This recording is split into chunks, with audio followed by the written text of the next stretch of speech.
You're listening to the Business for Good podcast, the show where you'll hear inspirational stories about companies making money by solving some of the world's most pressing problems. I'm your host, Paul Shapiro, and I'm glad you've joined us.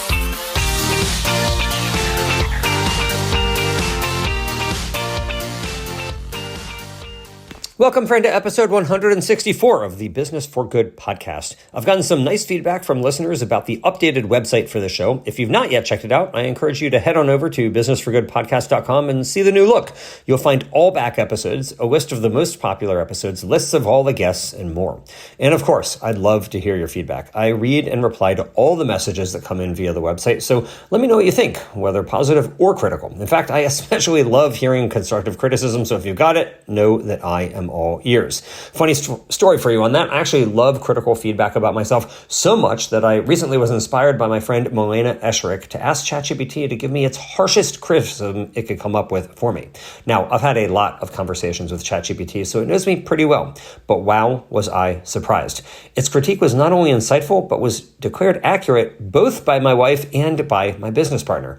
If you regularly use an AI chatbot, you might want to ask it the same question. If you do, let me know how it goes. Now, someone who I know also welcomes constructive criticism, as I've personally known him for decades, is Nick Cooney, one of the most prolific investors in the food and ag tech space. As the founder of Lever VC, Nick has helped deploy nearly $80 million from his first venture fund and has now closed on more than $50 million toward his second $100 million fund. He's backed companies across the spectrum of sustainable protein, plant-based meat, cultivated meat, fermentation-derived proteins, including, for full disclosure, my own company, The Better Meat Co., and more. But despite his deep roots in venture capital, Nick's latest project is about something very different: giving away money with no expectation of any financial return at all. In Nick's new book, What We Don't Do, Inaction in the Face of Suffering and the Drive to Do More, from Simon & Schuster and Regalo Press, Nick challenges the reader with a bold moral argument. It's not enough to simply avoid doing harm. We have a responsibility to proactively reduce suffering where we can, including suffering that we had no part in causing. That includes using our time, our talents, and yes, obviously our money to help others, especially those who we will never meet. So, how much does Nick think that we should be giving? While philosopher Peter Singer proposes 10% of your income as a moral benchmark, and Jesus went even further in the Gospels, telling his followers to sell everything and give it to the poor, Nick stakes out a middle ground somewhere between Peter Singer and Jesus of Nazareth. Give until you feel it. Not until it hurts necessarily, but enough that it makes a noticeable impact on your life. Because that impact could be life-changing or even life-saving for somebody else. In this episode, Nick and I dive into the ideas behind his book, What We Don't Do, and what our inactions, what we don't do, may be among the biggest sources of preventable suffering in the world. We explore the psychology behind why it feels easier to forgive inaction than harmful action, and we train ourselves to think differently about it. We also discuss the current state of the alt protein industry, Nick's analysis of why venture capital has cooled off in the space in recent years, and what it'll take to bring investors back to the table. It's a rich and rewarding conversation with one of the most influential thinkers in the future of food. I found What We Don't Do to be both thought-provoking and motivating, and I think you'll feel the same. Whether you're a founder, a funder, or someone who just wants to do a little or maybe even a lot more good in the world, this episode is for you.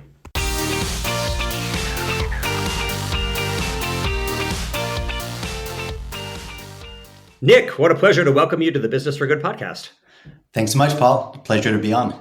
I was talking with my mom, Jolene, who you know, about your new book, because I was with her and my father during the days that I was reading it. And she told me that she had already pre-ordered and that she's so excited because some of your past books were among her favorite books that have been written relating to advocacy. So you have a big fan in Jolene Shapiro, but you have a fan of me too, because I really liked this book. And I want to talk briefly about what the premise of the book is and then what some of the implications are. So let me just set this up by asking you, most people are just thinking about the good that they can do in terms of, not causing harm, right? The people are thinking, oh, I don't want to buy this product, or I don't want to hit somebody or blow up at somebody. And they think that's enough, right? That they're not causing harm. You're arguing that that's actually the smaller portion of what we should be thinking about, that by averting harm is really the first step, but not the biggest step. What do you think is bigger? Yeah, absolutely. And that definitely is the main focus of the book. So the premise and the thesis and what the book explores, the whys and hows behind and the implications of, is indeed that exact point, that when we think about good and bad. Am I living a good life, a bad life? Is this person good or bad? We typically think about actions, it's like good actions, bad actions. And like I think the very basic rubric that most people have in mind or in their back of their mind, if they take 5 seconds to think about this sort of question, is, am I doing bad things, or am I generally avoiding doing bad things? Am I doing some good things in my life, right? And if the answer is yes, I'm generally avoiding bad things, and yes, I'm doing a couple good things, then I'm a good person living a good life. But inaction, failing to take action to help others who are suffering significantly, where if we do take action, we can make a dramatic difference in their lives. That's something that we don't usually think about. We don't think about inactions. Today, quite different than hundreds of years ago, let alone thousands of years ago. My view is that the vast majority of harms that happen in the world because of choices we make are the harms that happen because of our inactions, our choosing not to help, not to intervene, not to use our time, money, and energy, or use more of those things than we have the ability to do to help those who are really suffering. Right. So this is like totally counterintuitive, right? As you concede in the book, right? So, everybody would say that if somebody has a child who they're starving in their basement, that they're a moral monster and they would be charged with a crime. But if there's a homeless child living literally on their block who is starving and you do nothing to help that child, nobody thinks anything negatively of you. Nobody thinks, oh, you should go to prison or you have any responsibility whatsoever. Yet the outcome is the same. There's a starving child. And you're arguing that actually, no, this is something morally reprehensible to let a child starve if you have the capacity to do something about it. And of course, pretty much anybody listening to this podcast could feed somebody, right? They're not going to go a meal. They're not going to lose a meal themselves if they feed somebody else. So it's very counterintuitive to think this way. Yet you're arguing that we should overcome millions of years of evolutionary pressure to think this way, what we would consider common sense, and instead think, no, we should think about the inaction of proactively doing good that most people would say we don't have a moral obligation to do. You're saying, no, we do have an obligation.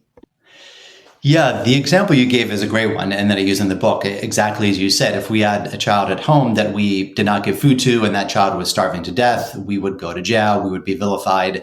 If that child literally is 50 feet away on the street in front of us or next door, and we did nothing, no punishment whatsoever, no one would think negatively of us, more or less. And so very, very different view of responsibility, but the outcome for this child is identical. And so I think to your question, I mean, there's different ways we could think about this, right? And I definitely understand. And I would agree with the notion that there's some difference in ethical culpability, responsibility, et cetera, in those two situations. But I think the more important thing is not that reflection of internal goodness or badness or like personal morality. It's really the outcome, right? I mean, what is the outcome for this other person? If that's what we care about, and I think when we're thinking about suffering of others and we're trying to make good life decisions and trying to help them, what really matters is the impact for others. And in those two scenarios, child in my basement, child on my front step or just down the street from me, the outcome in those two scenarios is the same.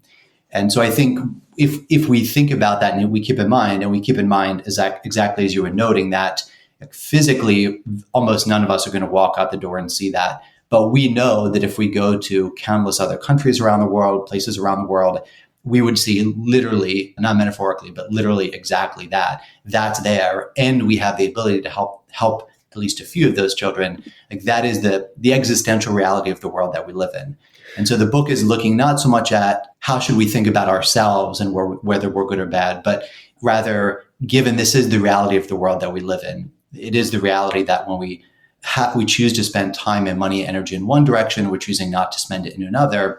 There's this question of, okay, do I value, just if I'm asking myself, do I value putting food in that child's mouth, keeping somebody safe? When it comes to animals, removing an animal from a situation of harm, do I care about these sort of things? Are these goods I want to bring about in the world relative to my desire for other things like a bigger TV or a nicer vacation or anything else I might spend my money on?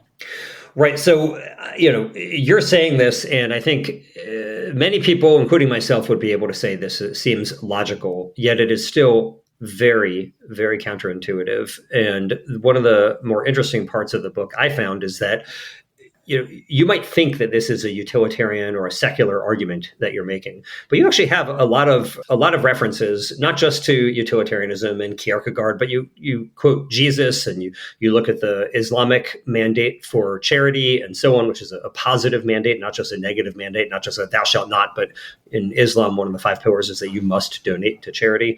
And it's pretty interesting. I mean, as you point out, if you think about Jesus's teachings, he says explicitly to his followers that they need to sell everything they have and distribute it to the poor. He says it's easier for a camel to pass through the eye of a needle than it is for a rich man to enter the kingdom of heaven.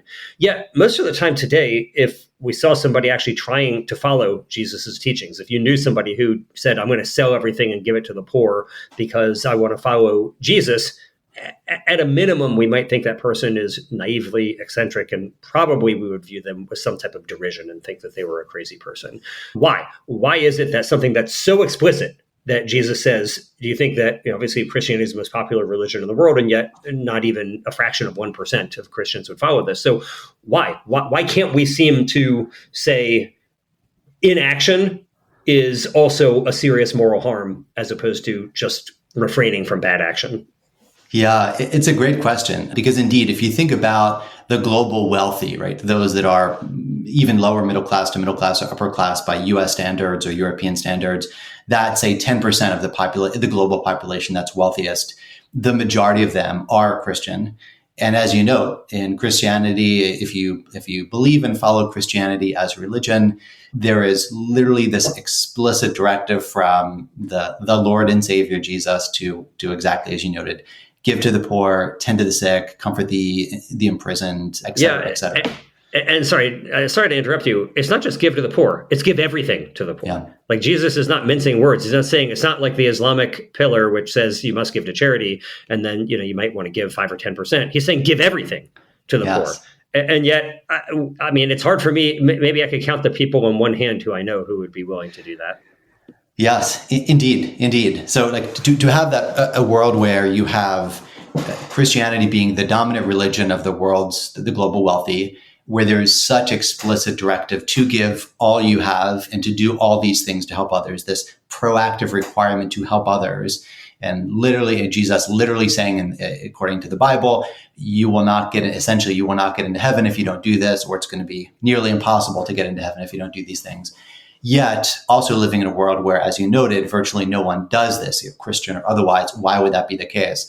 I mean, I think the big reason is just evolution, right? I mean, we are like the way our brains work, the way our psychologies work, and also the way our cultures have been shaped, cultures more broadly, as opposed to just religious teaching. All of those things are, of course, the product of evolution. And so our minds are the sort of minds that were more effective for surviving in the tens to hundreds of thousands of years past as we evolved into Homo sapiens. And there's a lot of great things that come with that, a lot of good things that come with that. But there's certainly obviously some evolutionary baggage, we could call it, where our minds are inclined to think in certain ways and we're inclined to act in certain ways that may have served us really well for survival 100,000 years ago, but today have essentially no benefit. There's no need to live those ways for survival. And yet they can have negative impacts for us and negative impacts for many, many other people. And certainly this is one of those areas, this inclination to hoard resources, even when we have way, way, way, way more than we need for our own survival, comfort, and happiness. Right. And just to put a finer point on that, if you think about the way that humans evolved for 99% of the history of human beings, to try to help somebody who wasn't in your tribe was at best not even possible. You might not even interact with them. And at worst, it could be detrimental for you, right? Like you might actually get killed or harmed in your way, or your own tribe might be upset. And so it's not surprising that we today are far less interested in helping strangers and helping people on the other side of the globe who we're never going to meet, and there'd be no benefit to us to helping personally. And rather than trying to help our own family or our own friends or people who can have some reciprocity with us in some respect. Yes, indeed. So we're not used to it. Our brains are wired in a different direction. And we see a lot of examples of this, and we can see it across different areas. So one that we've been chatting about right at this moment is that inclination to not give, even when our religion, a religious leader might tell us to, or certain messages from society might tell us to care for others. But we also see it in other areas, such as this more broader question of inaction versus action. So there's actually multiple studies that have been done that show that we seem to be hardwired to view harms caused by inaction far less negatively than harms caused by actions. There's some quite interesting studies on that, from sports to everyday life. And yes, I mean, the reality is, just as we have some of these ingrained biases, these psychological biases in other areas, we also have them when we come to ethics. We as a species, we're just not hardwired to make the most ethically logical decisions, or to make the decisions about how we use our life and our resources in the way that is best for others in the world around us. So there is some overcoming of those biases we need to do to have a bigger impact than we might be having now. Yeah, I agree with you. And I do think there are some areas that are commonsensical for us where we don't act in the right way, but in that it actually does seem ethically logical. So I'll give you an example. Right now, if you have a baby and that baby has a really terrible illness that is going to cause the baby to die, it's totally legal for the parents, while the baby is even in the hospital, to not feed the baby until the baby dies, because the baby is not going to live anyway, right? The baby's going to die within weeks. So they just say, okay, withhold food. But nobody says that you can painlessly euthanize the baby, right? Like if this were a dog, we would all say, yeah, of course, euthanize the dog. But the so-called harm, the action of euthanizing the baby would be a crime and would be viewed by some as reprehensible. But I think most people would say, hey, listen, it would be better to put the baby out of its misery than let it starve to death over days or even longer, right? And so this is like an area where I think that some people might actually have the proper moral intuition from a common sense point of view. I think you're right. And I think there's many examples of these sort of ingrained psychological biases or intuitions being useful in other areas as well. Like when we think about the different psychological biases that we all have, which one of the best books on this is Daniel Kahneman's Thinking Fast and Slow, where he talks through the 52 biases that time and again have been documented in the research that nearly all human beings across cultures, across religions, across different wealth levels, et cetera, seem to essentially universally have. And there's many of these biases, in fact, nearly all of these biases have real value. They have real value from an evolutionary perspective, but they also have real value day to day. For example, there's endless stimulation around us at all times. We can't pay attention to everything. So we're ingrained to pay more attention to things that are sudden, unexpected, et cetera, behind us instead of in front of us and so forth. And so I think these sort of biases make sense. And the intuitions that come from them, which can include ethical intuitions, certainly there's many cases where those intuitions do make sense. I think that the challenge, if we want to have the best impact we can on the world, for each of us is to think through which of those intuitions do line up with the best outcome for others around us, and which intuitions don't, maybe even leading us in a different direction, a subpar set of outcomes for others in the world around us. Yeah. Well, we'll link to Kahneman's book in the show notes for this episode at businessforgoodpodcast.com. But it's actually quite coincidental you mention him, because he did recently die. But I read that he did not merely die. He actually traveled to Scandinavia to engage in physician-assisted suicide. So even he thought taking the action to end his life was a good idea. Now, he was terminally at the end of his life. He was in his 90s. But even he thought there was not harm in somebody actively ending his life. Nick, let me ask you just like the provocative question here, because this is what I kept wondering when I was reading the book. Like, you're talking about all these moral dilemmas that people face, like how much money they spend on personal things, how much time they spend on personal things compared to the good that we could be doing in the world. And you set up what you call the impossible standard. And I thought, like, there's no end to it, right? If you do this, you're going to end up, if you take this seriously to its logical end, you will be homeless yourself, because you'll say there's always going to be somebody else who's worse off, whether an animal in a factory farm or somebody in Bangladesh, or there'll be somebody worse off than you. You're not arguing, though, that people should literally give everything away and become homeless, because that would make them far less effective. But how do you address this? Like, where do you actually draw the line? In the book, you're saying you don't think you should take it to that logical end, but where do you think people should take it to? If it's an impossible standard, what's the possible standard that gets the Cooney seal of approval for ethical living? Yeah. So I think we all want something that's black and white. And I think we see this certainly in some other, in general religious codas, as well as other parts of our life. Like, we want clear answers, like do this and things will be okay. Or in this sort of case, when we're talking about ethics, do this and you'll be a good person. And I think there's clear reasons why we would be inclined to want that, but I think we should try to avoid it. So I don't have any sort of clear answer to the question that you stated about what sort of lifestyle will get, would I feel happy with myself, other than this kind of general point of I should try to do as much good as I can to reduce suffering in the world. And that's always going to be varying over time based on our circumstances, based on what we know, based on how many resources we have at our disposal and so forth. So I don't have like a clear, easy answer. Okay, well, let me press you further on this then. Yeah. So Peter Singer espouses a version of the argument that you are writing about in your new book.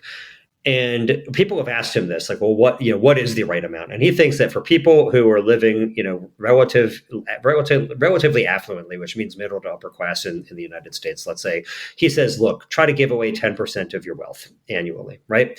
And he's not saying it's hard and fast, but he's saying 10% is a good general rule to live by. Some people may want to do more, some people may do less, but that's what he says you should aspire to. What do you do? Even if you're not willing to come out and give a number like a Singer 10%, what do you do? Like in your own life, you must think about how much you think that you should give away versus, as you call it, hoard. Yeah, it's a great question, and I do want to speak a little bit more length to some of the points you raised earlier, but in terms of would giving away all of your resources be helpful or harmful and so forth. But to directly answer this question, one question around the 10% figure is that which I don't know the answer to, is that a figure encouraged by Peter Singer because it's something that many people can accept? So it's sort of a persuasive point made publicly to maximize impact in the world, which my guess is that probably it is. It's a different question of like what one might choose to do themselves. One other interesting take on this that he shared a number of times publicly in the last couple of months is Sam Harris's take on this, which is, or at least what he's posited publicly in writing in his podcast over the past few months, is this idea that to give until you feel it. So for any number you could take out of your bank account where you're not really going to feel it, like you're not going to notice a negative change in your life, that's the amount that you probably should, which I think is a interesting and quite sensible approach as well. But to now, very directly answer it for my own life. And again, like this is just a personal answer. So this isn't something that if I was writing a book, I would put in a book or would really advocate, because again, there's a difference between what one does oneself and what message might create the most positive change in others. But for me, I give away the large majority of what I make in income. When I was in years past, when I worked for a nonprofit and drew my salary from that and was making 30, 40,000, I gave away like half at that time. These days, I'm fortunate to make more. And so I'm able to give the large majority of what I make, like 90% plus to charity. Oh. So but of course, you're inverting the Singer standard, not 10%, but 90%. For me, but yes. But again, like it certainly depends on what one is making, like what one is able to give away. Yeah. But generally speaking, I do feel that for most people in the US, like what does it take to live a life where you're eating healthy food, you are safe, you can have a high quality life where you're really enjoying life, you're able to participate in the social things you want to participate in, et cetera, like all the things that actually make for happiness. What does that cost? Certainly the very low tens of thousands. Like, is it 15,000? Is it 25,000? Is it 40,000? I don't know. Sure, it varies, but I think low tens of thousands, one can live like a extremely happy life. And as you go up from there, I think you can add happiness, but the gains are quite marginal. And of course, the goods you're giving up for others by doing that are quite high. So that's what I do in my own life personally. Yeah, no, that's helpful. I could see that depending on where you're living and whether you have children also, I think could highly impact that number. But let's shift then less into the argument that you're making, which is that by not doing more good, that we are causing harm directly, and saying, what is the good that we should be doing? So you have your hand in two things, right? You've got Lever VC, which is investing in startups that are looking to do good in the world. But you also run a nonprofit organization, which is I think called Lever Philanthropy. Is that what it's called? Lever Foundation. Foundation, thank you. So Lever Foundation. That's interesting. Is it lever or lever? I hear you're saying lever. I'm saying lever. I don't know which is there one that's considered accurate in English? I use lever, but either one's just fine. Okay, well, thank you. So Anyway, obviously you're hedging your bet as to whether you think charity versus entrepreneurialism is going to do more to advance the interests that you're trying to advance, which are animal welfare and reducing the suffering and misery of animals who are raised for food. So let's start on the former, on Lever VC. It's a terrible time in food tech, especially in alternative protein right now. Companies are going out of business. They're contracting. They're laying off. They're getting acquired for pennies on the dollar. Overall, people are writing the obituaries for especially cultivated meat. What do you think? Is this just a hype cycle and it's going to go back up? Is it cyclical? Is it the Gardner cycle? Like, what do you think is happening? And is it going to get better, or are we in the doldrums perpetually here for farm animal welfare in the venture capital sense? I think it is likely going to get better. I wouldn't have 100% confidence in that, but I do think it's likely going to get better. I think the bigger from an investment perspective, the answer to that question matters a lot, right? Because the future outcome of companies one might invest in is going to be in part determined by how much additional capital is there at the table in the years to come, and therefore can companies that need a lot of capital have the capital they need to survive? What acquisition will it be a good acquisition environment, et cetera? If we were looking at this question from the perhaps a different vantage point, which is the question of, are these technologies going to ultimately succeed and be part of the food system? That I feel a very strong yes to. So if we talk about something like cultivated meat, which is at the kind of far end of the high technology, somewhat high cost to develop, long time frame, et cetera, perspective, relative to fermentation solutions, plant-based solutions, et cetera. Cultivated meat is probably at the far end of that technology spectrum. Even though it is there, I feel very, very high level of confidence that technology and products produced via cell cultivation are going to be a very big part of the food system in the future. And I think there's a few reasons for that. One of them is one nice benefit of being at a venture capital fund where we do invest in these companies is we get to speak with a large number of companies in these categories, be it cultivated or otherwise. And we see the advancements in price reduction and technology improvement being made.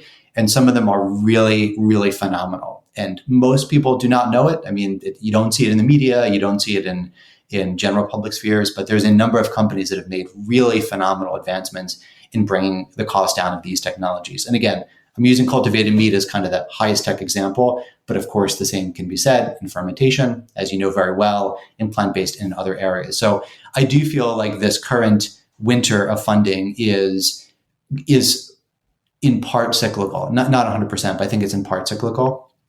I think further evidence is you can see the same thing in other categories, right? Like VC funding as a whole is down even today 50-ish% from where it was 2-3 years ago, not just for food and ag tech or alternative protein. And within that VC capital, at least that was deployed last year, almost half of it that was deployed went to AI. So non-AI VC categories are down something like 70, maybe 75, maybe 80% still from where they were a couple of years ago. I don't think that's permanent. I think that's going to change. And I think that's also going to change for the alternative protein category as well, to some extent. What do you think it'll take to make that happen, right? So you can point to all the bad things. Beyond Meat has lost over 95% of its share value. Oatly has done very poorly in the public markets as well. Those are really the only two publicly traded companies in the alt protein space. You've seen some of the cultivated meat companies who have been able to raise are doing it at maybe like a 75% down round compared to their last round. Even in fermentation, Meaty, which is one of the biggest, most well-funded of these companies, appears to be on the rocks now. Hopefully something good will happen for them, but so far it's looking a very challenging time for them. That's a list of just a small portion of the bad things that have happened in this space. But what do you think it'll take for good things to happen? What are those good things that will signify to you, hey, maybe winter is ending and spring is starting to thaw?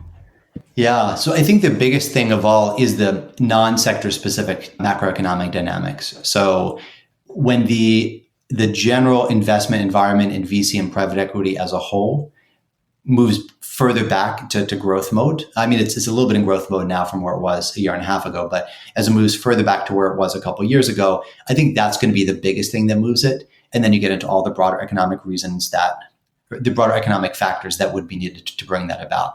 But I think as that comes about, that's going to be by far the biggest thing.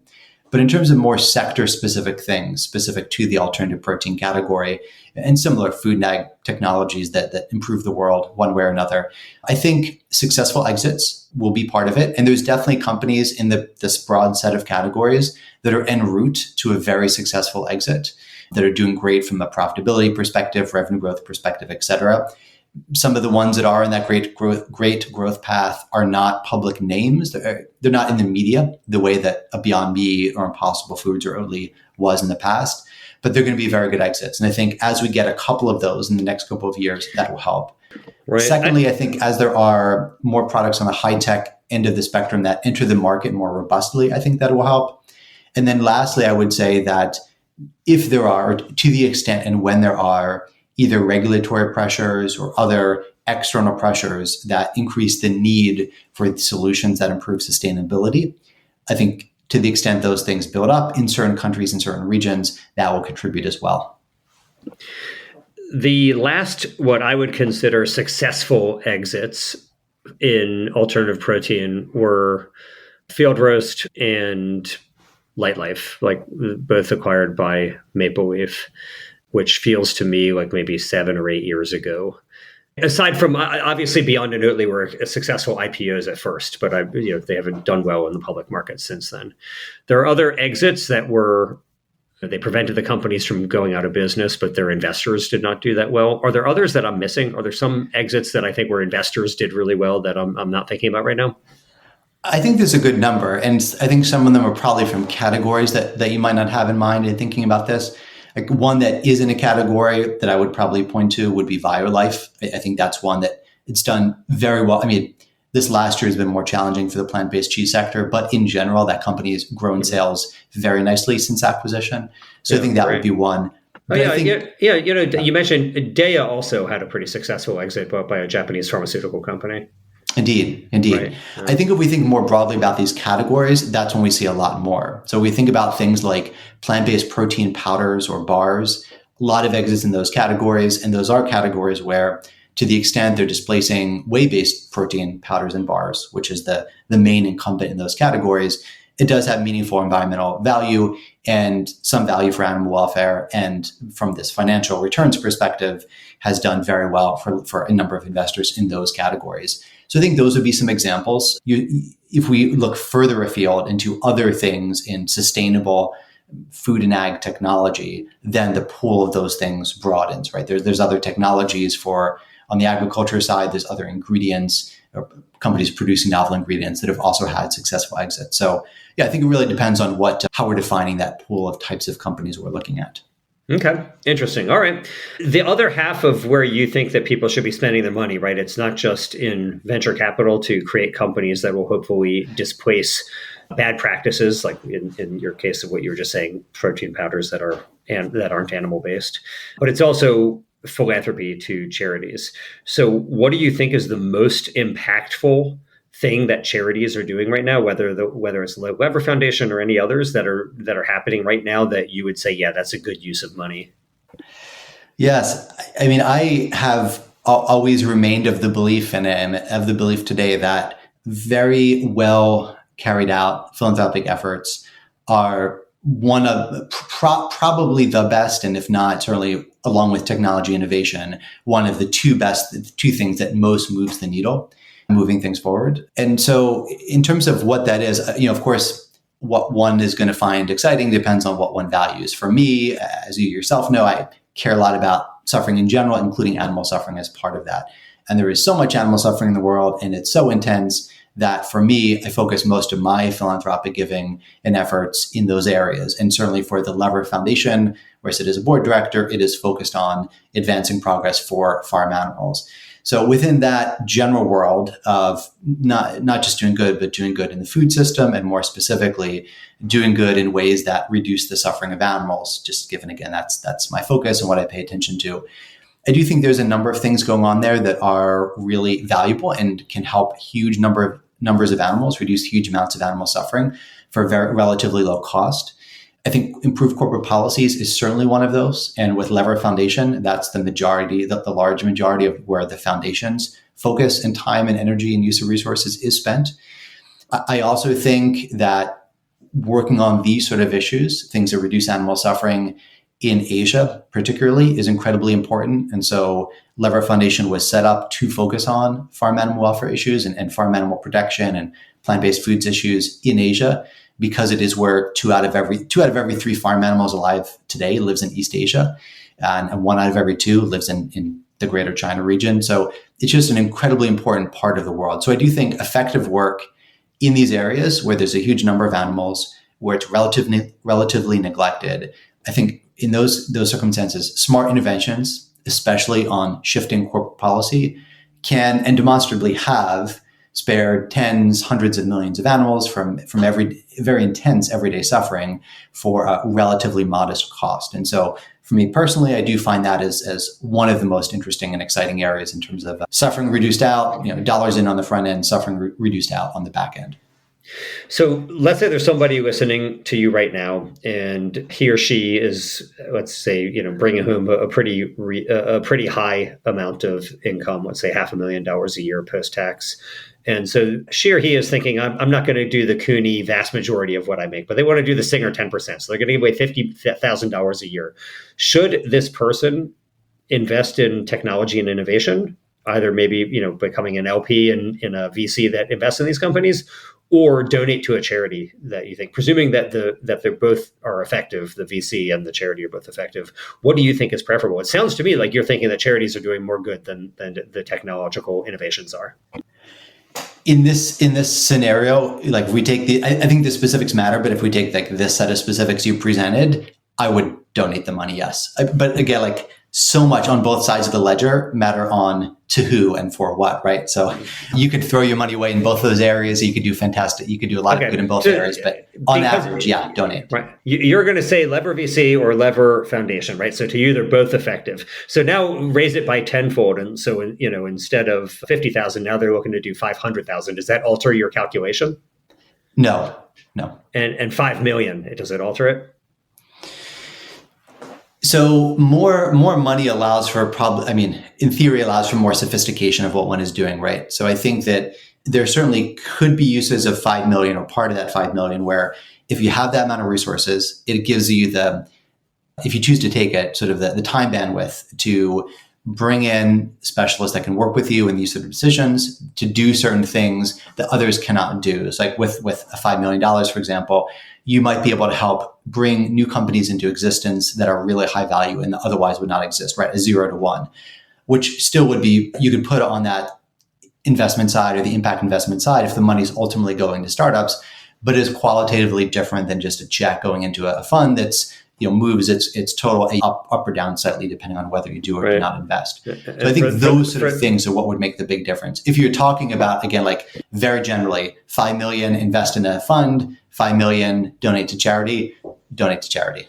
Interesting. So let me press you on this because, I've thought about this so much as somebody who has worked in the nonprofit sector and now in the startup world for the last 7 years and who has written about this as well. It's very obvious to me that the only thing that has ever ended whole categories of animal exploitation has been technology. It's true that philanthropic efforts have ameliorated some of the suffering of animals, for sure. But if you look at why horses, after thousands of years of being whipped, no longer are used for transportation, if you look at why whales largely are not harpooned for whale oil anymore, if you look at why geese are no longer live plucked for their feathers, even I just wrote a piece that I'll link to in the show notes for this episode about seabirds and how many seabird species were going extinct from guano mining in the 19th century. And the only reason it stopped was because nitrogen was synthesized and we had a way to get human, lab-grown nitrogen, basically, to fertilize our fields. And we didn't need seabird manure anymore.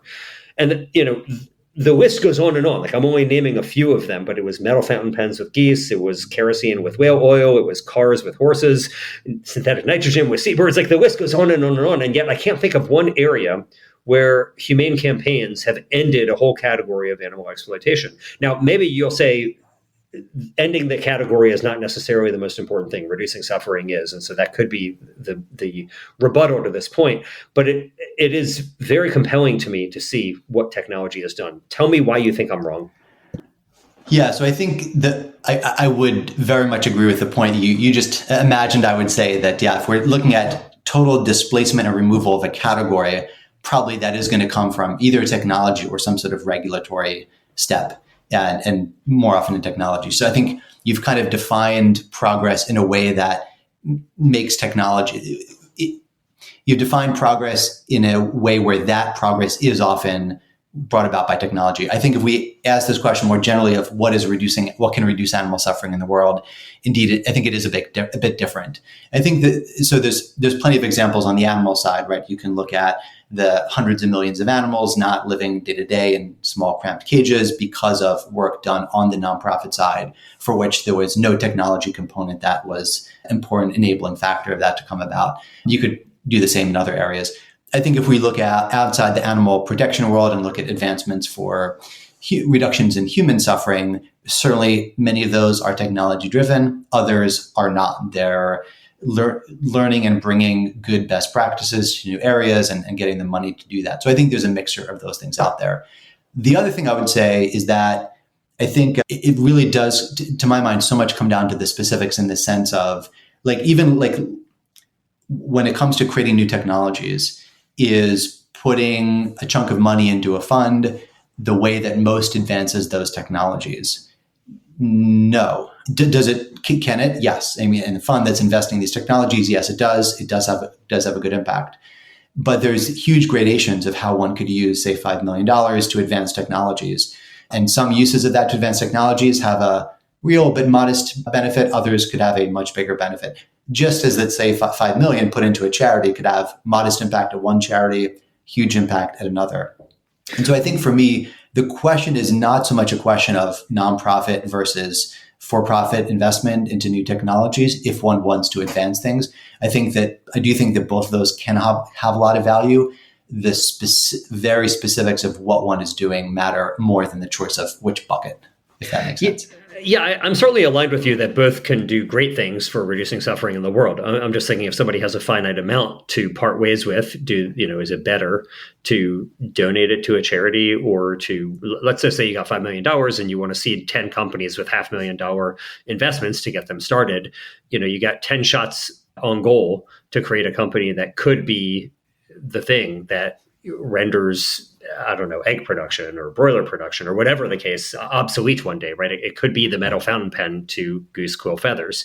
Or you could donate the money to work on corporate campaigns to get chickens out of cages so they lead better lives in cage-free. Of course, I think both of those are quite good. I'd be thrilled for either one of those outcomes. But I do think there's just different goals that these have, whether it's ending animal exploitation or ameliorating the suffering of animals in those particular cases.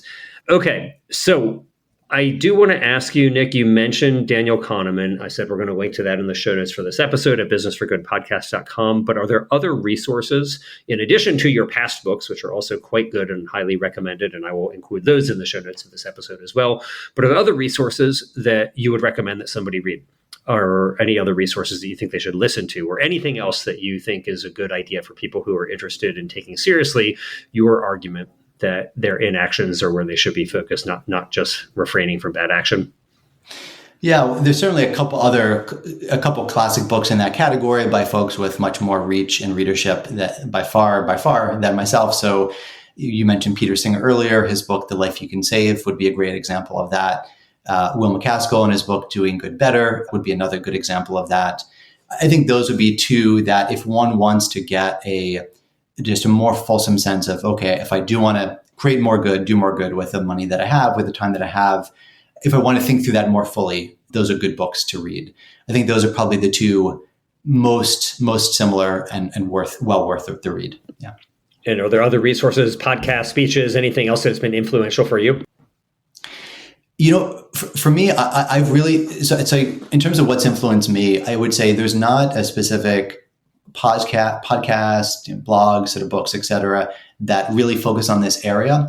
For me, what's most influenced me and hopefully helped me make smarter decisions, and what I do think is very important, is trying to pull from other areas and apply learnings from those areas to this area of wanting to reduce suffering in the world. And so in terms of adding fuel to that fire, lighting that fire of wanting to reduce suffering in the world, certainly there's lots of materials from lots of different advocacy areas, be it animal advocacy or others, that give an up close look at the cruelty, the suffering that's going on, ability to reduce that suffering, et cetera, that I think can light the fire. But for those that already have the fire and now it's just thinking about, okay, what do I do with it? How can I have the biggest impact? For me, what's been most valuable is really paying attention to and learning from other sectors that have no very direct overlap with these sort of areas, but where the lessons, the ways of thinking, the ways of working, the ways of building and creating and navigating and finding solutions could be approaches that would work really effectively if brought into this area of reducing suffering, and that most who are focused on that area of reducing suffering are not paying attention to.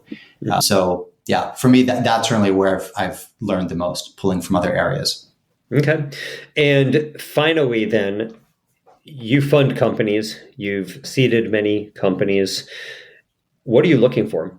What do you wish that somebody would come to you and say, hey, Nick, here's my idea for a company. I need Lever VC to put in the first dollar so that I can go, as you said, from 0 to 1. What are you hoping people will start?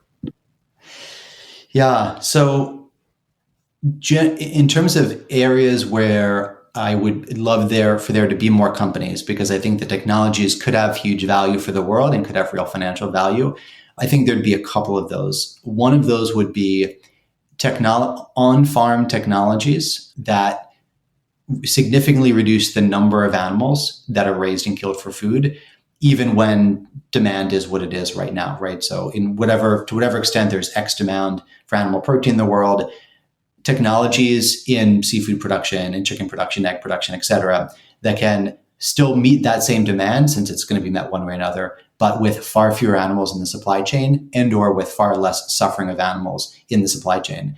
I do feel like we could have a world where, again, whatever the demand in the world is for those things, it takes way fewer animals to get that and way less animal suffering to get that. And technologies can be a key part of that solution. And it's an area where there hasn't been an explosion of startups. There has not been an explosion of people trying technologies in this area. And so I do think that's both a very high impact area and also one with where there could be some significant financial upside as well. Yeah, we had Robert Yeaman from Innovate Animal Ag on this podcast, and we'll include a link to that, but where he is basically working to advance technologies that would, for example, end the live hatching of male chicks. So you could subtract hundreds of millions of animals who are being slaughtered annually if you could prevent live hatching. Now, he's running a charity, but he's working to advance these technologies. So that's one example of what you're talking about. Alternatively, I was thinking, well, if you made broiler chickens grow even bigger, that would also reduce the number of them who are needed, but it would also increase their suffering. So I don't know whether that would be in the end be a net good or not. But yeah, I think there's a lot of interesting technologies that you could imagine that would reduce the need for so many animals, including fantastic ingredients that you can blend into meat so that you can reduce the number of animals who are needed, as some great companies do. You said there was something else though, so that's one. But what's another thing that you're looking for to fund as an investor? Yeah, so I think the second would be alternative protein ingredients, things that are replacing animal protein that are on the more technology-driven side of the spectrum, be it cultivated or fermentation or molecular farming or similar, where the approach, the combination of what is being produced and the categories being produced for allow for a much lower cost of production. So I'll give one example from our portfolio, but there's lots of other ways this could be done. We invested in a company called Bond, producing meat protein via precision fermentation as a B2B ingredient for the pet food sector. It is using yeast as its host organism, and yeast is already a common ingredient in pet food. And so what Bond is able to do is just take the yeast with the meat protein that's part of it, chicken protein or whatnot, and all they need to do is spray dry it and sell it as an ingredient. They don't have to go through the very expensive purification process that most precision fermentation companies need to go through by virtue of the category they're targeting. I think that's a very elegant example of combining a specific technology with a specific market where the ultimate costs are lower. And I think doing that across fermentation, across cultivation, across plant-based ingredients, across molecular farming, I think there's more of those out there and few companies taking that path. So we'd love to see more such approaches. Yeah, it's essentially a biomass approach as opposed to some more specialty purified protein that you're or enzyme or fat that you're trying to get. And I'm always wondering why more people aren't doing biomass. So I love that. And my own dog, Eddie, has eaten the Bond chicken protein. He loved it. I'll include a video of him consuming it in the show notes for this episode at businessforgoodpodcast.com. But Nick, thanks so much. The book is called What We Don't Do: Inaction in the Face of Suffering and the Drive to Do More. It's published by Simon & Schuster. The book is now out. You can get it anywhere books are sold. And so go check it out. I liked the book, and I think you'll get some out of it too as well. So thanks so much, Nick, for all that you're doing through both your actions and your lack of inaction as well. Thank you, Paul. Appreciate it. Thanks for listening. I hope you found it useful, and if you did, please let the world know. Leave the show a 5-star rating on your favorite podcast app and share the episode with your friends. Who knows? Maybe you'll inspire one of them to be in the business of doing good themselves.